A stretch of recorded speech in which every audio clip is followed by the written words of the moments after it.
Good morning मेरे प्यारे प्यारे बच्चों। चलो आज हम लोग सॉल्व करते हैं remaining MCQs of solution chapter.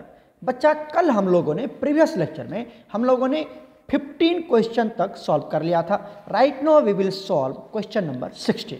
तो सभी बच्चे अच्छे से वॉच करना और हर क्वेश्चन का करेक्ट आंसर क्या होगा उसको समझने की कोशिश करना। तो चलिए सॉल्व करते हैं क्वेश्चन नंबर 16।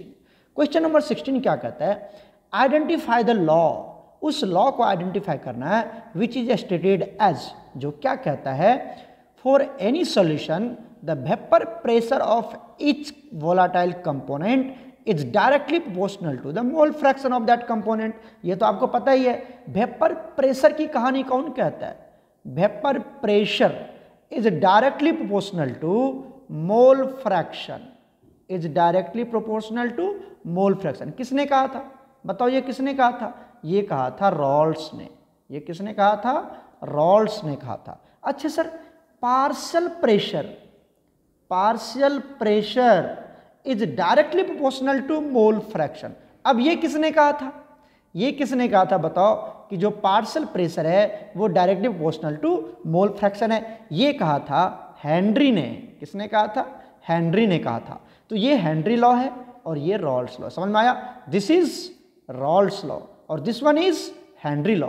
और यहीं से आप कैलकुलेट करते हैं। अगर मैं रॉल्स लॉ की बात करूं तो यहां से आप कैलकुलेट करते हैं P of volatile component. VC लिख देता हूं, वीसी मतलब वोलाटाइल कंपोनेंट। ठीक है, P of volatile component is equal to P nought of volatile component, ठीक है, into mole fraction of that volatile component. This is Raoult's law.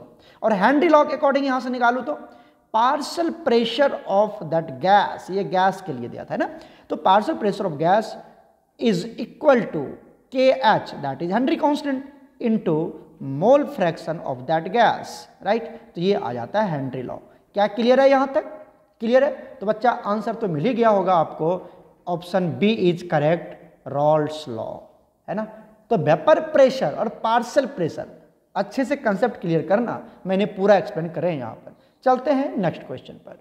Next question देखिए क्या कहता है, ये बच्चा वाला क्वेश्चन है। Question number 17, pressure does not have any significant effect on solubility of solid in liquid.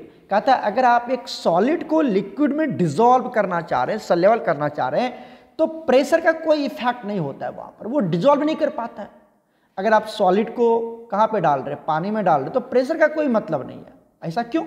Pressure have no any significant effect, कोई मतलब उसका कोई अपना इफेक्ट नहीं होता है प्रेशर का।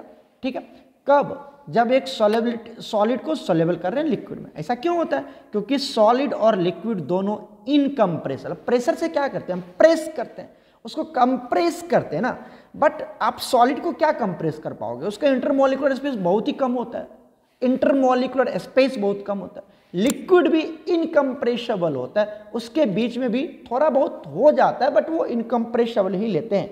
तो जो आंसर होगा वो क्या होगा कि solid and liquids are incompressible. ना तो आप सॉलिड को कंप्रेस कर पाएंगे, ना ही लिक्विड को कंप्रेस कर पाएंगे। राइट, क्लियर है? चलते हैं नेक्स्ट क्वेश्चन पर। नेक्स्ट क्वेश्चन देखिए, question number 18, when 1 mole of benzene is mixed with 1 mole of toluene. ठीक है, बेंजीन एंड टोल्यूइन, आपको पता है जब रिदम आपको सेम मिले ना, बेंजीन टोल्यूइन, तो ये आइडियल सॉल्यूशन का फॉर्मेशन करता है। जैसे क्लोरोइथेन ब्रोमोइथेन, तो रिदम सेम है, समझ जाना, ये आइडियल सॉल्यूशन का एग्जांपल है। तो आप समझिए यहां पर बेंजीन और टोल्यूइन को मिक्स किया जा रहा है और दोनों 1 मोल ही है।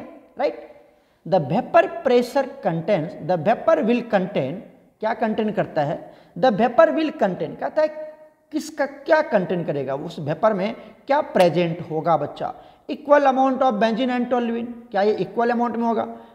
फॉर्म्स आइडियल सॉल्यूशन तो बनाएगा, क्योंकि मैंने आपको बताया रिदम सेम है, बेंजीन टोल्यूइन, तो आइडियल सॉल्यूशन बनाएगा। लेकिन क्या दोनों का अमाउंट इक्वल रहेगा? बिल्कुल नहीं रहेगा।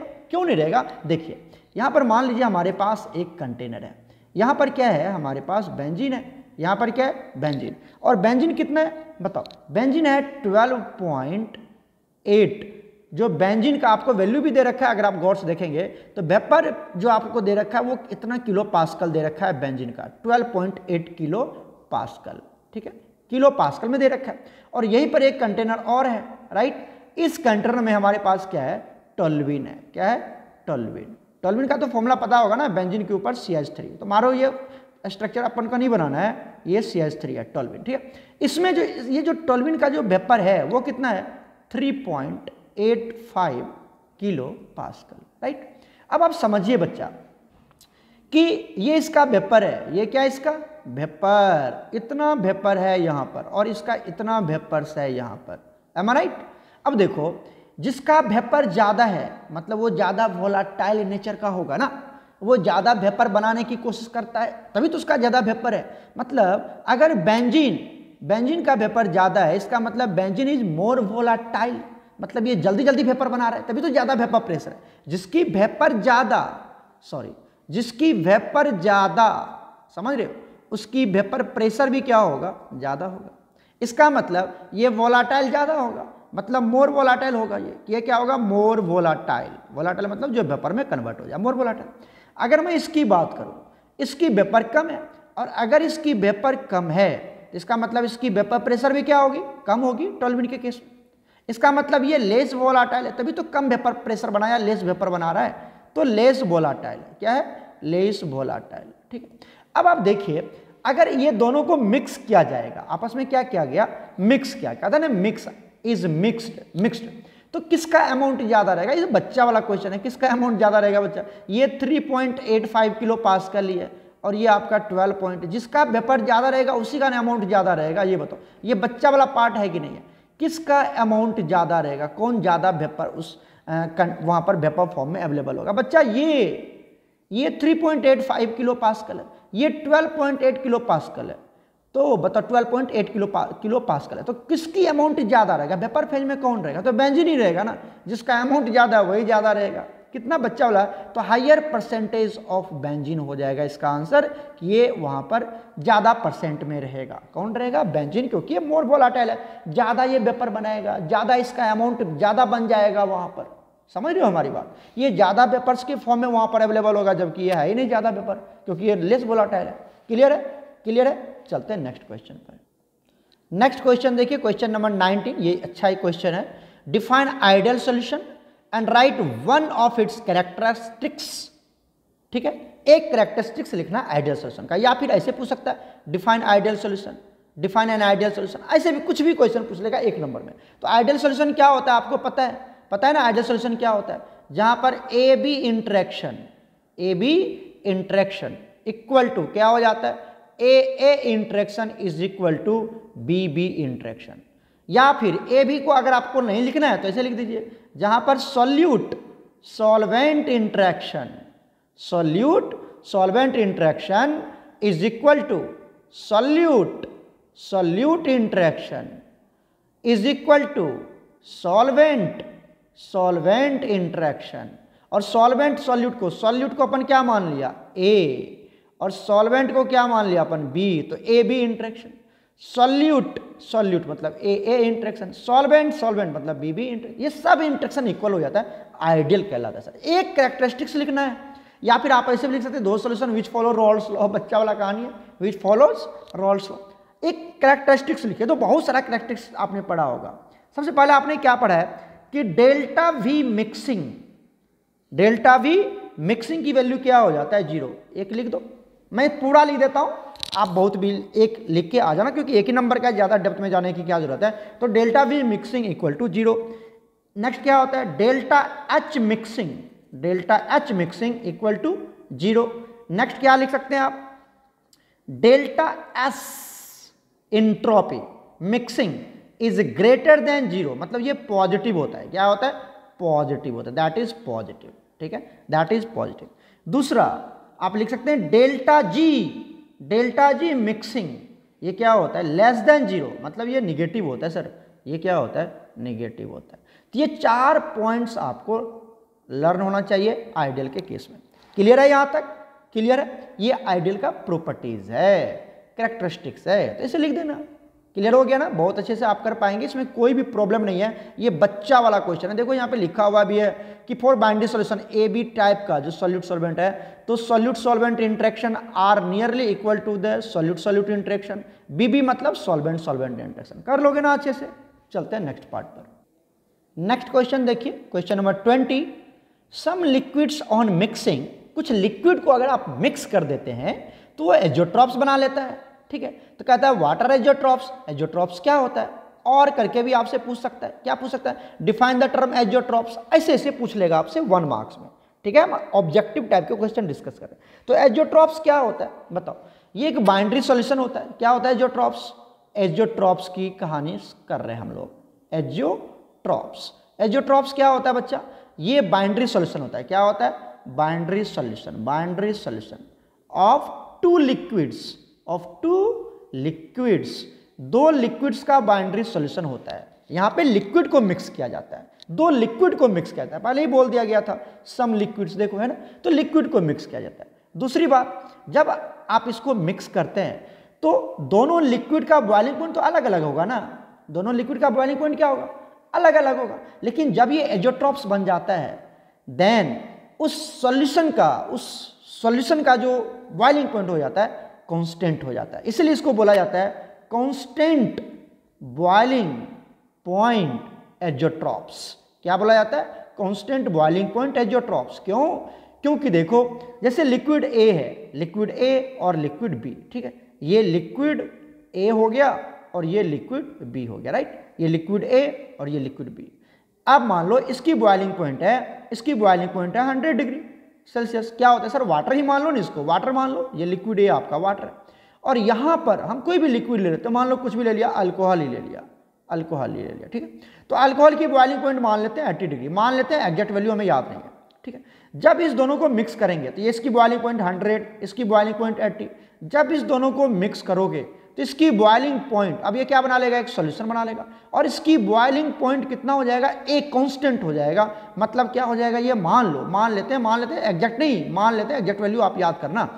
मान लेते हैं कि इसकी बॉइलिंग पॉइंट हो गया 87 डिग्री सेल्सियस। क्या हो गया? 87 डिग्री सेल्सियस के आसपास। तो ये जो 87 डिग्री सेल्सियस है, अब 87 पे आप वाटर भी बॉयल करेगा और अल्कोहल भी बॉयल करेगा। मतलब इस सॉल्यूशन से आप इस दोनों को सेपरेट करना बड़ा मुश्किल हो जाता है। इस सॉल्यूशन से दोनों कंपोनेंट्स को अलग करना बड़ा मुश्किल हो जाता है बच्चा, क्योंकि बॉइलिंग पॉइंट सेम हो जाता है। तो ये सारे एजोट्रॉप्स की कहानी होती है, ठीक है। आप नोट से कवर करना एजोट्रॉप्स क्या होता है।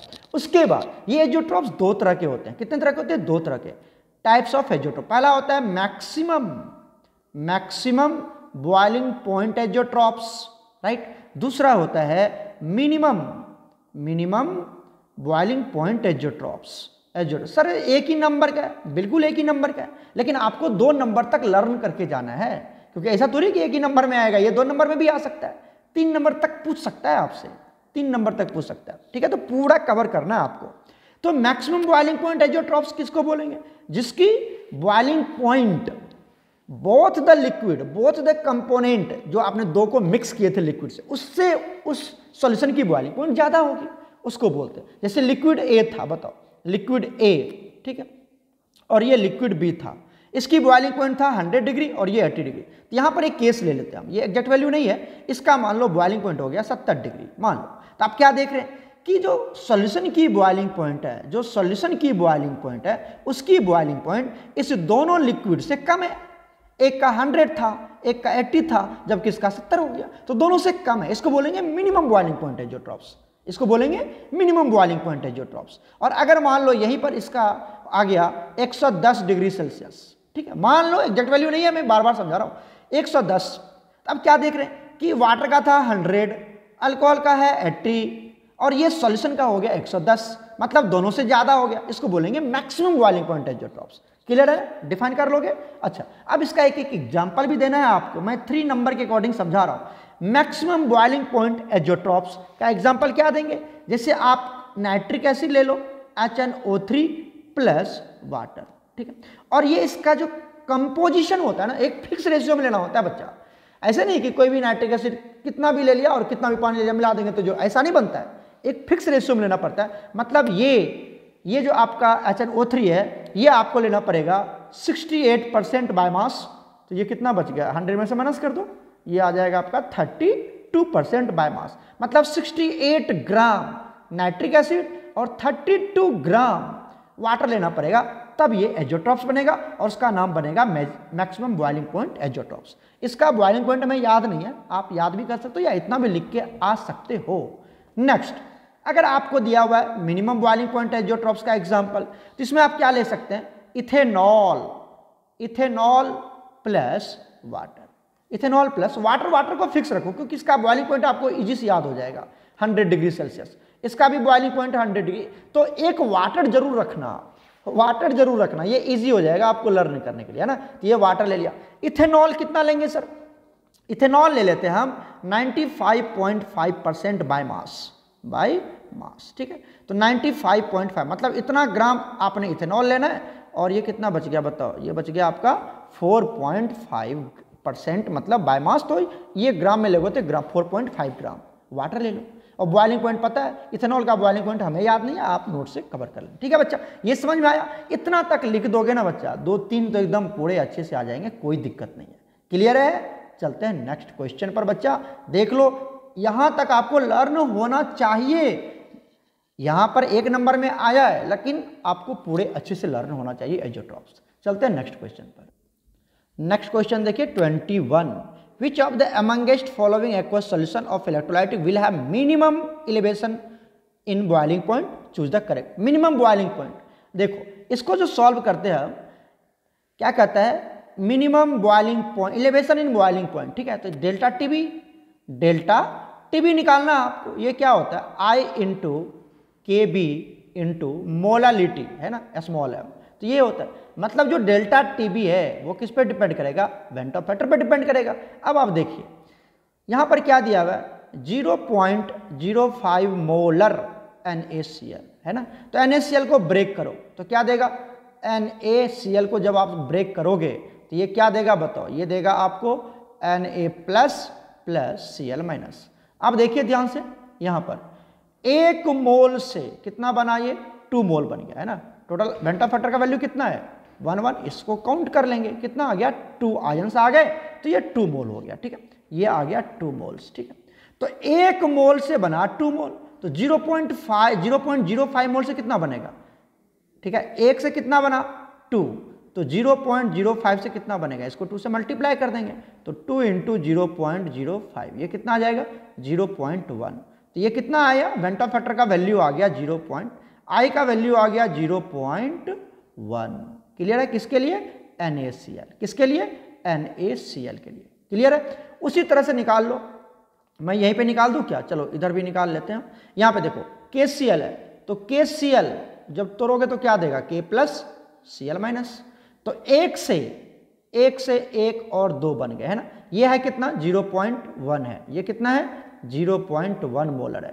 तो बताओ 1 से 1 बना, सॉरी 1 से कितना बन गया 2, तो 0.1 से कितना बनेगा 0.2। तो बताओ यहाँ से बताओ, ये NaCl के लिए, तो I का वैल्यू कितना आ गया 0.2, किसके लिए बताओ, तो किसके लिए, KCl के लिए, किसके लिए, KCl। जिसकी I की वैल्यू ज़्यादा होगी, इलेवेशन इन बॉइलिंग पॉइंट उसकी ज़्यादा होगी। आ जाओ MgSO4 की बात कर लेते हैं, किसकी बात करते हैं सर, MgSO4। बताओ MgSO4 टूटेगा तो क्या देगा, Mg प्लस SO4 माइनस 2, ठीक है।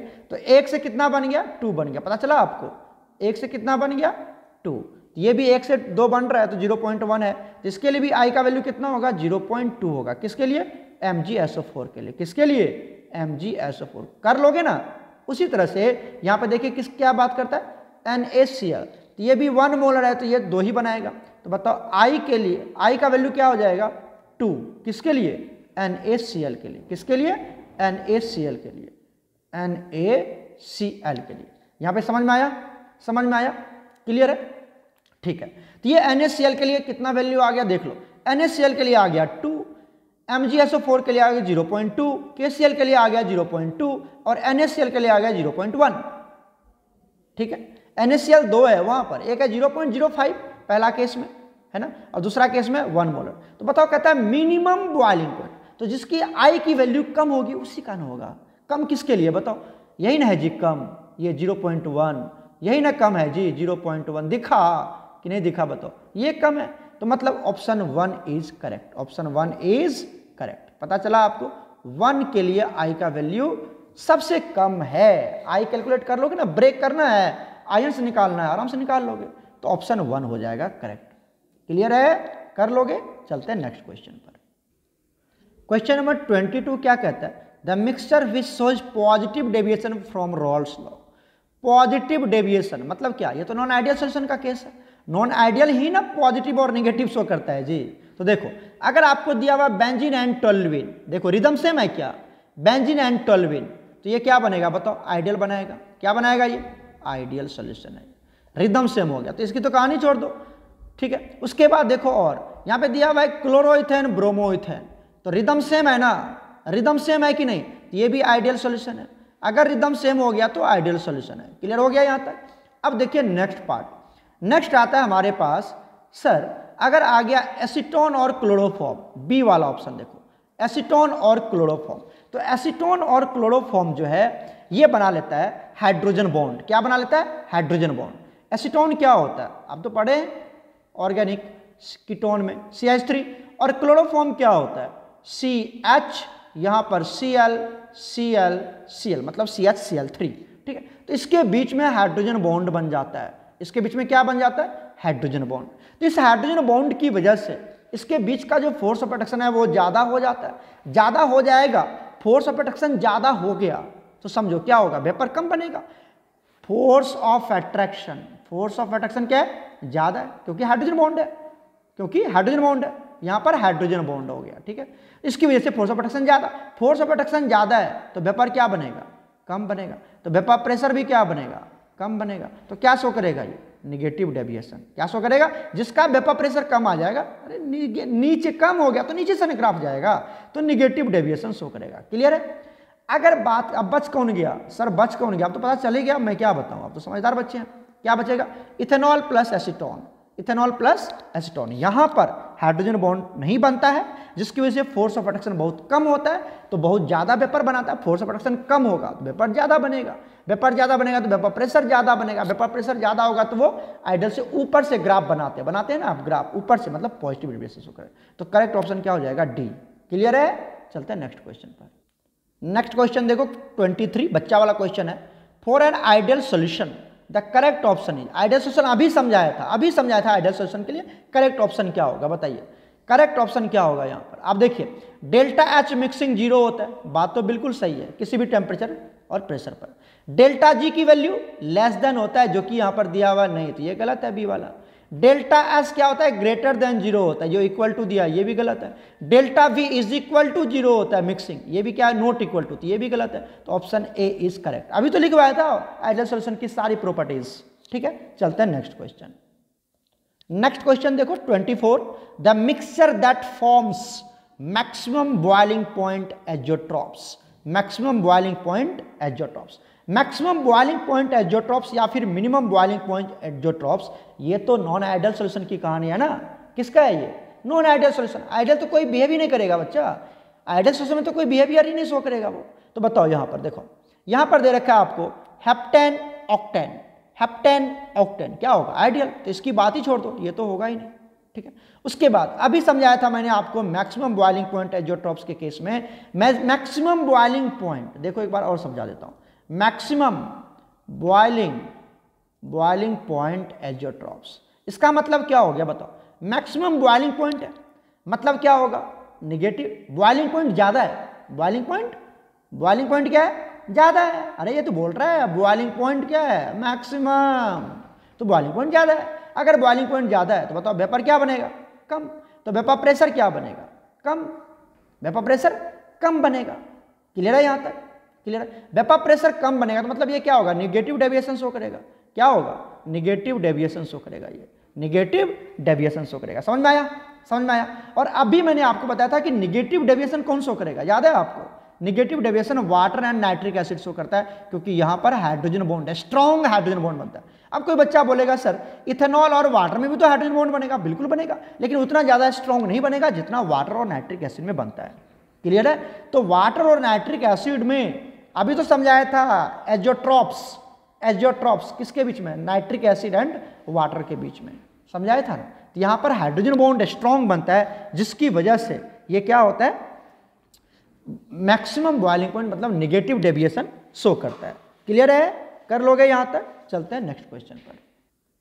नेक्स्ट क्वेश्चन देखो, क्वेश्चन नंबर 25 क्या कहता है, if molality of the dilute solution is doubled, किसी भी डाइल्यूट सॉल्यूशन की जो मोलालिटी है, मोलालिटी मतलब स्मॉल है, अगर इसको डबल कर दिया मतलब ये 2m हो गया, राइट, 2m हो गया, then the value of molar depression constant, मतलब KF का वैल्यू क्या होगा, KF का वैल्यू पे क्या असर होगा। अगर आपने मोलालिटी को डबल कर दिया तो क्या KF भी डबल हो जाएगा, हाफ हो जाएगा, ट्रिपल्ड हो जाएगा या अनचेंज, क्या रहेगा सर। आपको मैं बता दूं कि आप अगर बात करते हो किसकी, KF मतलब मोलर डिप्रेशन कांस्टेंट, या फिर KB क्या, मोलर इलेवेशन कांस्टेंट, किसी की भी बात करो, याद रखना ये सॉल्वेंट की प्रॉपर्टीज होती है, ये सॉल्वेंट की प्रॉपर्टीज होती है। किसकी प्रॉपर्टी होती है, properties of solvent, properties of solvent, मतलब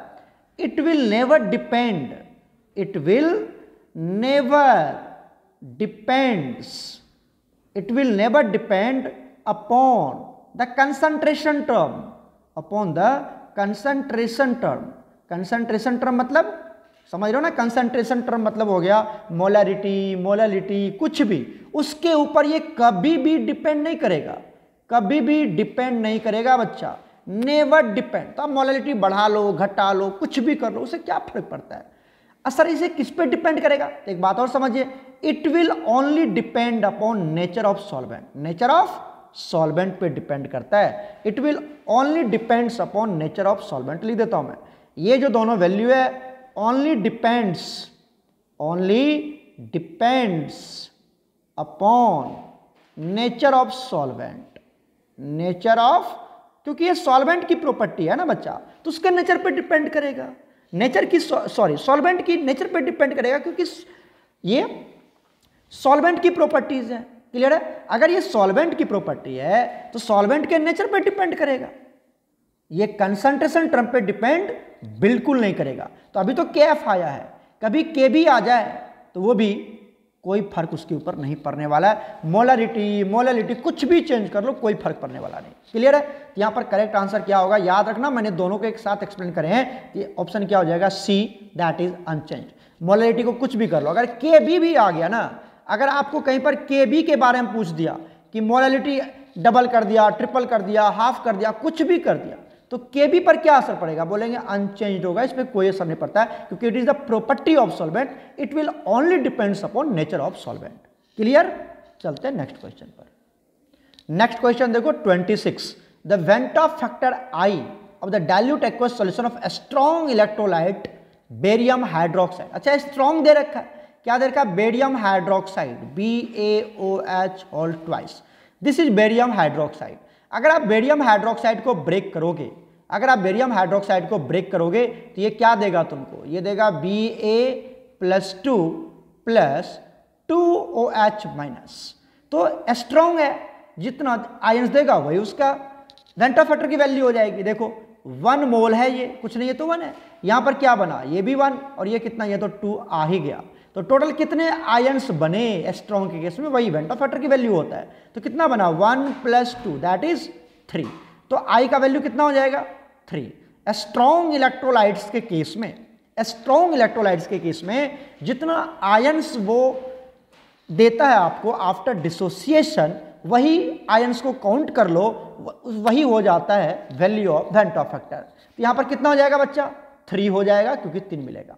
उसी तरह से देखो क्या दे रखा है next question, question number 27, CaCl2, इसको भी ब्रेक करो, ये भी स्ट्रॉन्ग ही है ना सर, CaCl2 तोड़ दो, CaCl2 बोलोगे सर इसके साथ तो वाटर भी है। अरे बच्चा वाटर मॉलिक्यूल है, वो तो उसका वाटर ऑफ क्रिस्टलाइजेशन कहलाता है, उतना वाटर मॉलिक्यूल वो कंटेन करता है, उससे कोई लेना देना नहीं है। तो ये CaCl2 है, तो क्या टूटेगा बताओ, Ca+2 + 2Cl-। जरा बताइए यहाँ पर ये अगर 1 मोल है क्या, एक ही है, दिख रहा है हमें, ये भी कितना बनेगा 1 और यहाँ तो 2 बन ही गया। बताओ I का वैल्यू कितना हो गया, total number of moles of ion after dissociation, तो 1 + 2 दैट इज 3। तो ऑप्शन कौन सा हो जाएगा बच्चा? ऑप्शन हो जाएगा C, that is 3 is correct. Clear है? यहां तक क्लियर है? चलो नेक्स्ट क्वेश्चन सॉल्व करते हैं। नेक्स्ट क्वेश्चन देखो 28, बहुत ही जबरदस्त क्वेश्चन है। क्या कहता है? A compound undergoes complete tetramerisation. Tetramerisation कर रहा है वो, मतलब एसोसिएशन का केस है। Note the dissociation, association in an organic solvent the van't Hoff factor. देखो कोई भी एक कंपाउंड है, मान लो वो कंपाउंड है हमारे पास ए, कोई कंपाउंड है ए, कोई कंपाउंड है, राइट। ये टेट्रामराइज हो रहा है। एक होता है डायमराइजेशन, एक होता है ट्राइमराइजेशन, एक होता है टेट्रामराइजेशन, एक होता है पॉलीमराइजेशन, है ना। सर बात करें टेट्रामराइजेशन का, तो मतलब ये क्या हो रहा है? मतलब ये कितना बार लोगे तुम? 4 बार लोगे। टेट्रामराइजेशन मतलब ये 4 बार लेंगे। अगर ये पॉलीमराइजेशन होता तो कितना बार लेते? n टाइम्स लेते, समझ रहे हो ना। अगर ये डायमराइजेशन होता तो कितना बार लेते? 2 टाइम्स लेते। अगर ये ट्राइमराइजेशन होता तो कितना बार लेते? 3 बार लेते। क्लियर हो रहा है? सुनते जाना ध्यान से। अब ये कह रहा है टेट्रामराइजेशन कितना बार लेंगे? 4 बार लेंगे। और आपको पता है जब यहां पर एसोसिएशन होता है, अरे बच्चा टेट्रा पॉलीमराइजेशन में क्या होता है? एसोसिएशन तो जुड़ता है ना, ऐड होता है, तो क्या बना लेगा? ये A4 बना लेगा। क्या बना लेगा? A4। ठीक है। अगर ये A दे रखा है आपके पास n टाइम, तो क्या बना लेगा? ये बताओ तो क्या बना लेगा? बताओ बताओ। AN बना लेगा। समझ रहे हो कि नहीं समझ रहे? मतलब ये जो इसका स्टोइकोमेट्रिक कोएफिशिएंट है वो इसके नीचे में आ जाएगा, याद रखना। चलिए आगे चलते हैं, ध्यान से समझिए। तो ये 4 बना लिया। अब जरा इसके स्टोइकोमेट्रिक कोएफिशिएंट को ध्यान से देखो। यहां पर कितना है? 4, और यहां पर कितना है? 1। क्लियर है? तो बताओ जब भी वेंट ऑफ फैक्टर हम कैलकुलेट करते तो वो 1 मोल के लिए कैलकुलेट करते। बताइए 4 मोल से ये कितना बना? 4 मोल से कितना बना? 1 मोल बन रहा है ना। 4 मोल किस में कन्वर्ट हो रहा है? 1 मोल प्रोडक्ट में कन्वर्ट हो रहा है। तो 1 मोल किस में कन्वर्ट हो रहा है? 1/4 मोल में। 1/4। 1/4 का मतलब क्या हो गया बताओ तो? 1/4 का मतलब हो गया 0.25। 0.25, तो आंसर क्या होगा इसका? 0.25। क्लियर है? बता दो जल्दी से। अच्छा सर अगर आपको दे देता डायमराइजेशन का केस, डायमराइजेशन, तो चलो उसको भी समझाता हूं। अगर दे देता डायमराइजेशन तो क्या करते हैं? यहां पर 2A क्या बना लेता बताओ तो? ये कन्वर्ट हो जाता है A2 में, राइट। अब आप देखिए यहां से 2 मोल से कितने मोल बन रहे हैं? 1। तो मतलब 2 मोल से 2 मोल रिएक्टेंट 1 मोल प्रोडक्ट में कन्वर्ट हो रहा है, राइट। तो मतलब 1 मोल से क्या बनेगा? 1/2। 1/2 को क्या लिखेंगे? 0.5। तो आंसर क्या आता है डायमराइजेशन के केस में? 0.5। समझ में आई बात? अगर डायमराइजेशन दे दे। ट्राइमराइजेशन में 1/3 मतलब कितना आता? 33.3 आ जाएगा। सॉरी, कितना आ जाएगा बताओ? 1/3 है ना, तो 0.33 आ जाएगा। M I right? बोलो क्लियर है? कर लोगे? ट्राइमराइजेशन का केस कैसे करेंगे? डायमराइजेशन का केस क्या होगा? देख लो स्क्रीन अच्छे से। और टेट्रामराइजेशन का केस क्या होगा? आंसर क्या आएगा? क्लियर है? बहुत ही जबरदस्त क्वेश्चन है, ये बोर्ड में आ सकता है, ये वेरी वेरी इंपॉर्टेंट है। मैं इसको मेंशन कर देता हूं, ये इंपॉर्टेंट है बच्चा, 28 नंबर का क्वेश्चन। चलिए उसके बाद देखिए क्वेश्चन नंबर 29। क्वेश्चन नंबर 29 जो है वही वाला क्वेश्चन है। Following aqueous solution will have highest boiling point. किसकी बॉइलिंग पॉइंट ज्यादा होगी? ये मैं आपके ऊपर छोड़ रहा हूं। इसको भी सॉल्व करना है किसके ऊपर? वेंट ऑफ फैक्टर के ऊपर। आई कैलकुलेट कर लेना, नहीं आएगा तो पूछना। ये वाला मैं आपके ऊपर छोड़ रहा हूं। नेक्स्ट वाला वही वाला पार्ट है 30 वाला। ये भी सारा जो NaCl देख रहे हैं, Na2SO4 देख रहे हैं, ग्लूकोज देख रहे हैं, एल्युमिनियम सल्फेट देख रहे हैं, ये 1 मोलर दे रखा है आपको। कह रहा है किसका लार्जेस्ट फ्रीजिंग पॉइंट होगा? तो ये भी आई की वजह से बनेगा। जिसका आई का वैल्यू ज्यादा उसकी फ्रीजिंग पॉइंट ज्यादा, उसकी बॉइलिंग पॉइंट ज्यादा होगी। कर लोगे? ये दोनों क्वेश्चन मैं आपके ऊपर छोड़ रहा हूं। You will do your self. Clear है? ये मैं आपके ऊपर छोड़ रहा हूं, कर लोगे ना। चलते हैं नेक्स्ट क्वेश्चन पर। नेक्स्ट क्वेश्चन देखो क्वेश्चन नंबर 31, फिर से वही क्वेश्चन है। If the molarity of the dilute solution is double, what is the value of molar elevation? मतलब यहाँ Kb पूछ रहा है। अभी तो समझाया था कि Kb हो या Kf हो, उसके ऊपर कोई भी असर पड़ने वाला नहीं है। तो आंसर क्या हो जाएगा? Option D is absolutely correct, that is it will remain unchanged. Clear है? चलते हैं नेक्स्ट क्वेश्चन। क्वेश्चन नंबर 32 देखो क्या कहता है। How much ethyl alcohol must be added? कितना इथाइल अल्कोहल को आप ऐड करेंगे 1 लीटर ऑफ वाटर? किसमें? 1 लीटर ऑफ वाटर में। So that the solution will freeze at -14 degree Celsius. इस पे वो क्या कर जाए, फ्रीज कर जाए। तो देखो यहाँ पर कैसे सॉल्व करेंगे।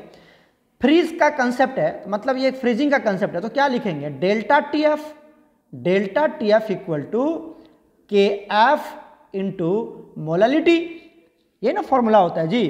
ठीक है, अब आप देखिए यहाँ पर ये जो डेल्टा टी एफ है ये चेंज इन फ्रीजिंग पॉइंट है, जितना पे वो फ्रीज कर जाता, मतलब ये जो -14 है वो आपको दे रखा है। -14 मतलब माइनस नहीं लेंगे, यहाँ पर क्या ले लेंगे, 14। ठीक है, तो डेल्टा टी एफ का क्या ले लिया हमने, 14 ले लिया, is equal to K F, water का आपको पता होना चाहिए के एफ का वैल्यू, के एफ फॉर वाटर कितना होता है, के एफ यहाँ पर लिख देता हूँ मैं, के एफ ऑफ वाटर, ये तो आपने सुना भी होगा, बहुत बार पढ़ाया गया है, लिखा जाता है क्वेश्चन में, ऐसे गिवन होना चाहिए बट यहाँ पे दिया नहीं है। कितना होता है, 1.86 होता है। ठीक है, ये आपको दिया हुआ रहता है, तो वैल्यू पुट कर दीजिए यहाँ से। अच्छा, यहाँ से डेल्टा टी एफ कितना आ गया, 14 is equal to 1.86 into molality क्या होता है, number of moles of solute divided by weight of solvent, solvent water, weight of solvent water, ठीक है ना, वाटर। तो ये सॉल्वेंट इसकी लेना है वाटर का, और ये किस में लेना है आपको, ग्राम में लेना है, और ऊपर 1000 से मल्टीप्लाई कर देंगे। M I right, clear. अगर वेट ग्राम में है तो ऊपर 1000 से डिवाइड कर देंगे, ऐसे तो निकालना है, ऐसे तो निकालना है। अब आइए, सबसे पहली बात कि यहाँ पे पूछ रहा है how much ethyl alcohol is needed, तो मतलब ये n पूछ रहा है कितना चाहिए। वाटर का मास कैसे निकालूं सर, ये बता करनी हमें जरूरी है। वाटर का मास कैसे कैलकुलेट किया जाए, तो वाटर का मास निकालने के लिए आपको डेंसिटी पे जाना पड़ेगा। Density of water, density of water कितना होता है, ये होता है 1 ग्राम पर ml। अगर आप ग्राम ml में ले रहे हैं तो 1 ग्राम पर ml होता है, और अगर आप केजी में लेंगे तो क्या लिखेंगे, 1 केजी पर लीटर, 1 केजी पर लीटर, ये आपको लेके चलना है सर, 1 केजी पर लीटर और 1 ग्राम पर ml। क्लियर है। अब आप देखिए यहाँ पर वाटर ऑलरेडी कितना दिया हुआ है, 1 लीटर दिया हुआ है क्वेश्चन में, देखो 1 लीटर वाटर दे रखा है, दिखा, ये देखो 1 लीटर वाटर दे रखा है। इसका मतलब हुआ, देखो क्या हुआ वो समझाता हूँ। अगर यहाँ पे डेंसिटी ऑफ वाटर कितना होता है, 1 केजी पर लीटर लेके चलूँ, क्योंकि लीटर में वाटर दे रखा है, इसका मतलब हुआ कि 1 KG is equal to 1 litre. Am I right, अरे तभी तो डिवाइड करोगे तो 1 केजी पर लीटर आएगा, इसको डिवाइड करोगे तो 1 मतलब ये 1 कैंसिल होके 1 केजी पर लीटर आएगा, तो इसका मतलब हो गया कि 1 KG equal to 1 litre. Am I right. अब देखिए वाटर कितना दिया हुआ है क्वेश्चन में, क्वेश्चन में वाटर दिया हुआ है आपको 1 लीटर दिया हुआ है ना, इधर देखो, इधर क्वेश्चन में 1 लीटर वाटर दिया हुआ है। इसका मतलब जो वाटर 1 लीटर दिया है, मतलब वो वाटर अगर मास में ले ले तो 1 केजी के बराबर है। 1 केजी वाटर दे रखा है आपको, 1 लीटर वाटर देने का मतलब 1 केजी वाटर दे रखा है, इस तरह से आपको अप्रॉक्स लेके चलना है। 1 केजी वाटर दे रखा है, ठीक है। अब इसको ग्राम में लेके चलो तो कितना हो जाएगा, 1000 ग्राम, 1 केजी में 1000 ग्राम। अब ये वैल्यू पुट कर दो, यहाँ पर कितना पुट करना है हमें, ये वैल्यू आ जाओ यहाँ पर, देखो क्या वैल्यू लिखा था हमने, यहाँ पे लिखा था 14 is equal to 1.86 into number of moles divided by weight of solvent, यानी लिखा था जी वेट ऑफ सॉल्वेंट किस में, ग्राम में, और इंटू 1000। M I right. यहाँ से लिखो 14, ये डेल्टा टी एफ का वैल्यू है, डेल्टा टी एफ का value is equal to K F का value 1.86 right, is equal to N upon कितना आया इसका वैल्यू बताओ, इसका वैल्यू आया है 1000 ग्राम, ग्राम है तो ऊपर 1000 से मल्टीप्लाई कर दो, तो ये 1000 कट गया, यहाँ से वैल्यू क्या निकलेगा, 14 is equal to 1.86 into N, और यहाँ जब n निकालेंगे तो 14 डिवाइडेड बाई 1.86, और इसका वैल्यू आ जाएगा 7.5, और n क्या है, मोल है, तो आएगा यहाँ पर मोल, तो 7.5 मोल इसका आंसर हो जाएगा। क्लियर है, क्लियर है। स्क्रीन एक बार फिर से मैं दिखा रहा हूँ, देख लो, यहाँ से फिर मैं ऊपर स्लाइड कर रहा हूँ, देख लो अच्छे से। क्लियर है यहाँ तक। वाटर की जो डेंसिटी होता है ये आपको एज्यूम करके चलना पड़ेगा। अगर आप ग्राम पर ml में लेते तो 1 ग्राम पर ml, कल के भी लेक्चर में मैंने समझाया था, और अगर आप केजी, ग्राम से केजी चले जाओ तो m से लीटर में चले, सॉरी मिलीलीटर से लीटर में चले जाओ तो 1 केजी पर लीटर आप ले सकते, दोनों इक्विवेलेंट होता है। क्लियर हो गया। तो 1 केजी पर लीटर का मतलब क्या हो गया कि 1 केजी इक्वल टू 1 लीटर, तो निकल गया ना, 1 लीटर आपको दिया हुआ क्वेश्चन में, मतलब 1 केजी वाटर दिया हुआ क्वेश्चन में, 1 केजी वाटर दे रखा है, ग्राम में कन्वर्ट कर लिया, वैल्यू पुट कर दिया, निकाल लिया। तो क्या हो जाएगा, इसका करेक्ट आंसर हो जाएगा ए। करेक्ट ऑप्शन क्या हो जाएगा बच्चा, ए हो जाएगा। क्लियर है? चलते हैं नेक्स्ट क्वेश्चन पर। नो क्वेश्चन नंबर 33 क्या कहता है, in which of the following cases blood cell will shrink, किसमें ब्लड सेल श्रिंक कर जाएगा। अब समझिए, हम एक ले लेते हैं कंटेनर, ये एक कंटेनर ले लिया, ध्यान से सुनना, ये ले लिया कंटेनर, इसमें एक ब्लड सेल रख दिया हमने। क्या रख दिया बच्चा, ब्लड सेल रख दिया। ये ब्लड सेल है, रेड कर देता हूं, ये ब्लड सेल है, ठीक है, यहां तक समझ में आई।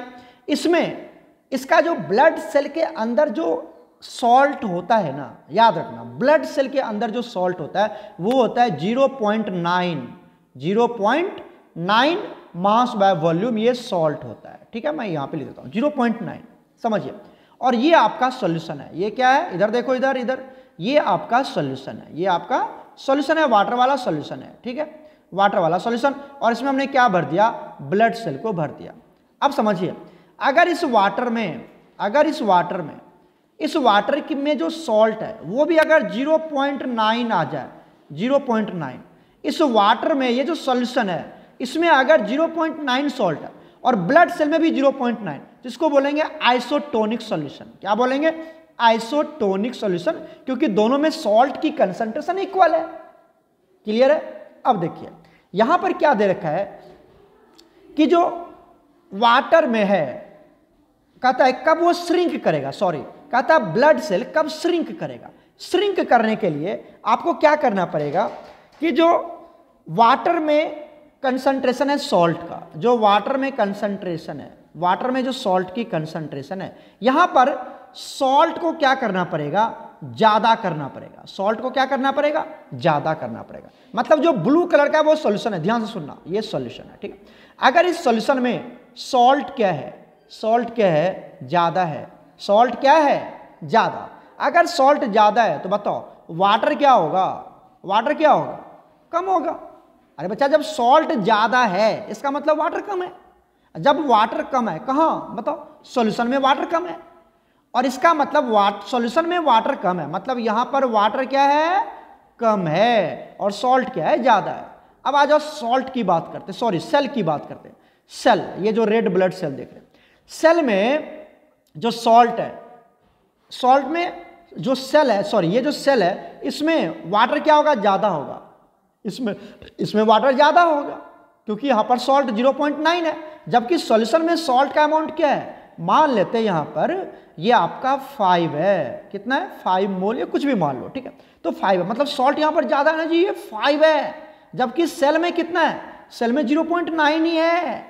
तो मतलब यहां सॉल्ट क्या है बताओ, सॉल्ट कम है। यहां पे ले लेते हैं सेल, सेल ले लेते हैं, ये ब्लड सेल है, ये क्या है, ब्लड सेल। एक सेकेंड, यहां पर ये सेल ले लिया, कौन सा सेल है ये, ब्लड सेल। तो ब्लड सेल में बताओ सॉल्ट क्या है, सॉल्ट क्या है, कम है, कितना है, 0.9। तो यहां पर वाटर क्या होगा, यहां पर वाटर क्या होगा, ज्यादा होगा। अच्छा सर, सेल में वाटर ज्यादा है और सॉल्यूशन में वाटर कम है, इसका मतलब समझ में आया कि जो वाटर है वो सेल से निकल के किधर चला जाएगा, सॉल्यूशन में चला जाएगा। सेल से निकल के वाटर चला जाएगा सॉल्यूशन में। ये वाटर का फ्लो है, ये किसका है, flow of water, flow of water. तो फ्लो ऑफ वाटर किधर से किधर होगा, सेल टू सॉल्यूशन। और जब सेल टू सॉल्यूशन जाएगा, सेल से पानी निकल जाएगा, तो सेल क्या कर जाएगा, श्रिंक कर जाएगा, सेल श्रिंक कर जाएगा। तो याद रखना बच्चा, अगर आपका सॉल्यूशन में सॉल्ट ज्यादा है, सॉल्यूशन में सॉल्ट ज्यादा है, तो सेल, ब्लड सेल श्रिंक कर जाएगा। और अगर सॉल्यूशन में सॉल्ट कम होगा, 0.9 से कम होगा, तो फिर सेल स्वेल कर जाएगा, सेल स्वेल कर जाएगा। समझ रहे हो ना, अच्छे से लिखना जो मैं लिखवा रहा हूं आपको, समझ रहे हैं। तो यहां पर सेल क्या कर जाएगा, श्रिंक कर जाएगा। तो ऑप्शन क्या हो जाएगा यहां पर, when it is placed in a water containing more than 0.9 salt, 0.9% mass by volume से सॉल्ट अगर उसमें ज्यादा होगा तो सेल श्रिंक कर जाएगा। तो वही तो बताया, इसमें ज्यादा है ना, देखो 5 मास बाय वॉल्यूम हमने लिया हुआ है, ठीक है, तो इसमें ज्यादा है सॉल्ट, तो वाटर का मूवमेंट हो जाएगा और सेल श्रिंक कर जाएगा। और अगर कम होता तो चलो वो भी समझाता हूं। देखो यहां पर हमने एक कंटेनर ले लिया, ठीक है, और इस कंटेनर में क्या भर दिया, पानी भर दिया। इस कंटेनर में क्या भर दिया हमने, पानी। और यहां पर क्या ले लिया हमने बच्चा, एक सेल ले लिया। क्या ले लिया हमने, ब्लड सेल। ये अपन का ब्लड सेल है। क्या ये बताओ, ये ब्लड सेल है, दिख रहा है ना, ये ब्लड सेल है। ठीक है, अब देखिए ब्लड सेल में जो कंसंट्रेशन होता है वो कितना होता है, ये तो पता है ना तुमको। ब्लड सेल में कितना होता है, 0.9, हमेशा कितना होता है, 0.9 हो। सॉल्ट का परसेंटेज होता है 0.9% मास बाय वॉल्यूम। और अगर सॉल्यूशन में मान लो 0.1 ही है, 0.1 है सॉल्ट, ये क्या है, सॉल्ट है। देखो अब बात करते हैं, इसको भी समझना अच्छे से। सॉल्ट, अगर मैं बात करूं सॉल्यूशन की, तो बताओ सॉल्यूशन में सॉल्ट क्या है, सॉल्ट क्या है, कम है, कम है। तो वाटर क्या होगा, वाटर क्या होगा, ज्यादा होगा। क्लियर हो गया। अब बात कर लेते हैं हम किसकी, सेल की, ब्लड सेल की बात करते हैं। बताओ ब्लड सेल में सॉल्ट क्या है, बताओ सॉल्ट क्या है, ज्यादा, मतलब वाटर क्या है, वाटर क्या है, कम है। तो अब बताओ वाटर किधर से किधर मूव करता है, हायर से लोअर। वाटर किधर से किधर मूव करता है, हायर से लोअर।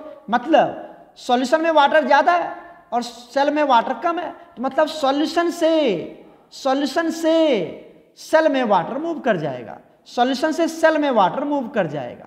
और जब सेल के अंदर जाएगा तो सेल क्या कर जाएगा, स्वेल कर जाएगा, फूल जाएगा, सेल फूल जाएगा। यहां पर सेल क्या कर जाएगा, स्वेल कर जाएगा। याद रखना, यहां पर ब्लड सेल क्या कर जाएगा, स्वेल कर जाएगा। तो कब स्वेल करेगा, कब स्वेल श्रिंक करेगा, ये मैंने आपको बताया। और यहां पर सेल क्या कर जाएगा, श्रिंक कर जाएगा। क्लियर है ना। अच्छे से समझाने की कोशिश किया है, इसको अच्छे से मेंशन करना, ऐसा भी क्वेश्चन पूछ लिया जाता है, राइट। तो आंसर यहां पर ए हो जाएगा, ये तो क्लियर है। चलते हैं नेक्स्ट क्वेश्चन पर। नेक्स्ट क्वेश्चन देखिए 34, वाटर रिटेंशन और प्यूरिफिन बोलते हैं, पुफिन्स क्या होता है। कभी कभी देखा होगा आपने, जो बॉडी होता है वो फूल जाता है, किसी का आंख फूल जाता है, सूज जाता है ना, क्योंकि वहां पर पानी की कमी हो जाती है। कहते हैं इसको पानी कमी हो रही, वो फूल गया, ऐसा क्यों हुआ। तो ये हो जाता है, बॉडी स्वेल कर जाता है, फूल जाता है, ऐसा क्यों होता है, due to high salt intake. जब आप ज्यादा सॉल्ट लेते हैं, जब आप ज्यादा नमक खाते हो, समझो ये हमारा बॉडी है, ये क्या है, बॉडी, ये पूरा का पूरा बॉडी है, राइट, समझना ये अपन का बॉडी है। और इसके अंदर ये सेल है, ये क्या है हमारा, सेल, ये सेल है। तो जब तुम नमक खाते हो ज्यादा, तो वो क्या करता है, हमारे ब्लड यहाँ पे सेल में, बॉडी में आके भर जाता है। यहाँ पर बताओ सॉल्ट क्या हो गया, अभी समझाया था बच्चा हमने, यहाँ पर सॉल्ट क्या हो गया, ज्यादा, तो वाटर क्या होगा, यहाँ पर वाटर क्या होगा, कम हो जाएगा। मतलब बॉडी में वाटर की अमाउंट क्या हो गई, कम हो गई। बॉडी में वाटर की अमाउंट कम हो गई, क्यों, क्योंकि हमने नमक ज्यादा खाया। नमक खाया तो नमक बढ़ गया बॉडी में। जबकि सेल की बात करें, जबकि किसकी बात करें, सेल की बात करते हैं। तो सेल में सॉल्ट तो पता है ना, सेल में सॉल्ट क्या रहेगा, कम ही रहेगा। सेल में सॉल्ट क्या रहेगा, कम ही रहेगा ना बच्चा। सेल में सॉल्ट क्या रहेगा, कम रहेगा। तो यहाँ पे लिख देता हूँ सॉल्ट क्या होगा, कम, क्योंकि हम वहाँ सॉल्ट थोड़ी खा रहे हैं, बॉडी में सॉल्ट दे रहे हैं, तो बॉडी का हर पार्ट में सॉल्ट भर जाएगा। तो सॉल्ट कम है, मतलब यहाँ पर वाटर क्या है, ज़्यादा है, यहाँ पर वाटर ज़्यादा है, यहाँ पर वाटर ज़्यादा है। अब आप देखिए, जब वाटर ज़्यादा होगा तो वाटर का फ्लो किधर से किधर होगा, बताओ। इसमें वाटर ज़्यादा है और यहाँ वाटर कम है, तो बाहर निकलना शुरू कर जाएगा, मतलब बॉडी में वाटर भर जाएगा, बॉडी में वाटर का अमाउंट क्या हो जाएगा, भर जाएगा, क्योंकि बॉडी में सेल से पानी आ रहा है,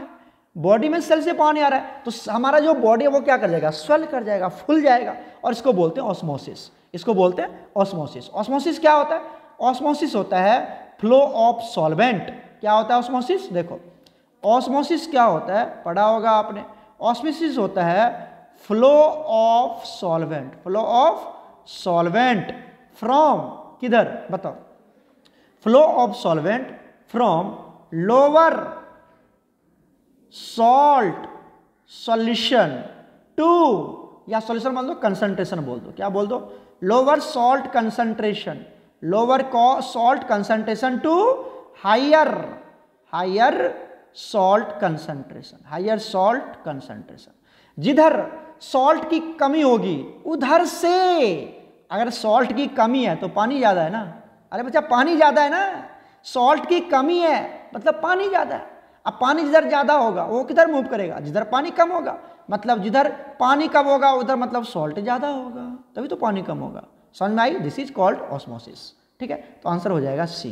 क्लियर है, चलते हैं नेक्स्ट क्वेश्चन देखिए 35, the freezing point of 0.2 molal और इसका क्या होगा, जबकि के एफ आपको वैल्यू दिया। क्या इजी क्वेश्चन है बच्चा। देखो 35 का यहाँ पर मोलालिटी का वैल्यू जिसको एम से नोट करते कितना दिया हुआ है 0.2, ठीक है। और के एफ का वैल्यू कितना, ये तो होता है वाटर के लिए 1.86, ठीक है। तो आप जानते हैं कि delta T F is equal to क्या होता है K F into molality, am I right. बताओ अब के एफ का वैल्यू कितना दिया हुआ है 1.86, मोलालिटी कितना दिया हुआ है 0.2, ठीक है सर। डेल्टा टी एफ क्या होता है पता है आपको, देखो देखो इधर डेल्टा टी एफ क्या होता है। डेल्टा टी एफ होता है T note F minus T F. Delta T F पढ़ाया है ना, हर टीचर ने आपको पढ़ाया होगा। Delta T F change in freezing point temperature. तो टी नोट एफ मतलब ये प्योर, नोट प्योर के फ्रीजिंग पॉइंट क्या होता है, अगर डिग्री सेल्सियस में ले लो तो 0 डिग्री। अरे प्योर वाटर ही तो लेते हैं। टी नोट एफ है मतलब प्योर वाटर की फ्रीजिंग पॉइंट कितना होता है 0 डिग्री सेल्सियस, है ना। माइनस टी एफ तो आपको निकालना है, तो इसको मान लेते हैं एक्स या टी एफ मान लो। एक्स इज इक्वल टू, इसको मल्टीप्लाई करोगे कितना आया था, इसको मल्टीप्लाई करोगे तो ये आ जाएगा 0.372, एम आई राइट। तो यहाँ से एक्स निकाल लो, यहाँ से एक्स निकाल लो, एक्स कितना आएगा, ये तो 0 डिग्री सेल्सियस है, सेल्सियस को हटा दो, केल्विन कुछ भी ले सकते हो तुम, कोई दिक्कत नहीं। तो एक्स निकल जाएगा तो कितना हो जाएगा, एक्स उधर जाएगा इधर, तो माइनस 0.372 हो जाएगा। क्लियर है। ये भी क्वेश्चन बहुत इंपॉर्टेंट है बच्चा, आ जाता है। तो देख लो स्क्रीन एक बार, जो मैंने सॉल्व किया है ये आपको आना चाहिए। मोलालिटी दे रखा है, एक्स हमने इस तरह से कैलकुलेट कर लिया, तो ऑप्शन हो जाएगा यहाँ पर बच्चा ए, माइनस 0.372 डिग्री सेल्सियस। क्लियर है कैसे निकाला हमने। यहाँ पर ये वाला कहानी जरूर याद होना चाहिए, T note F minus T F, ये फॉर्मूला पुट कर दो, हो गया कहानी खत्म। अच्छा लास्ट क्वेश्चन है वो भी देख लीजिए क्या कहता है लास्ट क्वेश्चन। लास्ट क्वेश्चन कहता है osmotic pressure of the solution increases if. Osmotic pressure, अरे sir pi equal to C R T, C into R into T. C क्या है, सी है कंसंट्रेशन मतलब N upon V into R into T, ठीक है। N क्या है sir, N क्या है नंबर ऑफ मोल्स, मतलब नंबर ऑफ पार्टिकल पे डिपेंड करता है ना। तो जो पाई है वो किस पे डिपेंड करेगा, नंबर ऑफ मोल्स पे, आर पे डिपेंड नहीं करता, टी पे, टी तो कांस्टेंट ही रहता है, ठीक है। तो यहां पर अच्छा क्या दिया हुआ है, टी इज डिक्रीज, अच्छा टी पे भी डिपेंड करता है बच्चा, सॉरी टी पे भी डिपेंड करता है, टी पे भी डिपेंड करता है, आर तो फिक्स है, तो बी तो इन्वर्सली प्रोपोर्शनल है, पाई इक्वल टू, देखो बी तो इन्वर्सली प्रोपोर्शनल, बी की कहानी छोड़ दो, तो किस पे डिपेंड करेगा, एन पे डिपेंड करेगा। एन मतलब number of particles, number of moles, number of particles, तो किस पे डिपेंड करेगा, ये नंबर ऑफ सॉल्यूट पार्टिकल्स पे डिपेंड करता है। अगर आप इसको बढ़ाएंगे तो ऑस्मोटिक प्रेशर बढ़ता चला जाएगा। क्लियर है। आपको पढ़ाया भी जाता होगा यहाँ पर कि pi is directly proportional to concentration and pi is directly proportional to temperature, और इस दोनों को जब मिलाते हैं तो पाई इज इक्वल टू लिखते हैं, sorry pi is directly proportional to C into T, और डायरेक्टली प्रोपोर्शनल को हटाते हैं तो इक्वल टू आर लिखते हैं जो यूनिवर्सल गैस कांस्टेंट होता है इंटू सी इंटू टी। यही तो है pi equal to R C T या सी आर टी। क्लियर है। तो सी पे भी डिपेंड करता है, टी पे भी, लेकिन कैसे, टी पे कैसे डिपेंड करता है, क्योंकि पाई डायरेक्टली प्रोपोर्शनल टू टी, तो अगर टेम्परेचर बढ़ाओगे तो पाई का वैल्यू बढ़ जाएगा। और यहां पे कहता है कि टेम्परेचर को, ये देखो ये क्या कहता है कि अगर टेम्परेचर को डिक्रीज कर दिया जाए तो ऑस्मोटिक प्रेशर बढ़ जाएगा, ये तो गलत है ना। तो इस पे भी आर तो कांस्टेंट ही है, तो यहां से आप समझिए ये डी ऑप्शन गलत है, सी ऑप्शन गलत है, ए ऑप्शन गलत है, वॉल्यूम पे तो इनवर्सली प्रोपोर्शनल होता है, मतलब B is absolutely correct, B is absolutely correct, sorry B is absolutely correct. Clear है। तो मैंने आपको सॉल्यूशन चैप्टर के सारे ऑब्जेक्टिव डिस्कस कर दिया है। इतना अगर आप कर लेंगे ना तो एक भी क्वेश्चन आपका छूटने वाला नहीं है, ये प्रॉमिस के साथ बोल रहा हूं, प्रॉमिस के साथ बोल रहा हूं, एक भी क्वेश्चन एमसीक्यू नहीं छूटेगा आपका अगर आप इतना कर लेते हैं, ठीक है। अगले लेक्चर में हम सॉल्व करेंगे इलेक्ट्रोकेमिस्ट्री के एमसीक्यू। ओके प्यारे बच्चों, गॉड ब्लेस यू ऑल। आप लोग पूरा जी जान लगा के मेहनत करें, केमिस्ट्री में हम लोग को बहुत ही जबरदस्त करके आना है। ओके बच्चा, गॉड ब्लेस यू।